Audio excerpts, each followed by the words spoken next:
In this video, I'm going to show you how to archive a class in Google Classroom.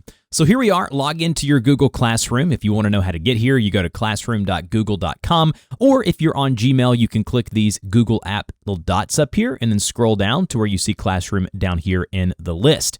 And then once you're on the Google Classroom homepage where you see your class list or active classes here, what you want to do is hover over the class that you want to archive, and there'll be three vertical dots up and down here. Click on those vertical dots, and then you'll just go ahead and select the option here that says Archive. Once you do that, you'll get a confirmation, are you sure you want to archive, and then just click the blue archive link once more. Now, it's not going to delete or remove the documents or files associated with the class. If you ever want to get back to an archived class, you just go ahead and click the three lines here in the upper left-hand corner of Google Classroom, and you'll see an option here that says Archived Classes. If we click on it, you can see that that class that I just archived is still here. I can dive into that class, go to my classwork and documents, and all the things that I normally would do if the class was active. So again, click the three dots, go to Archive, and you're good to go. If this helped, like, share, and subscribe. If you have any further questions, put them in the comment section below, and I'll see you guys in the next video.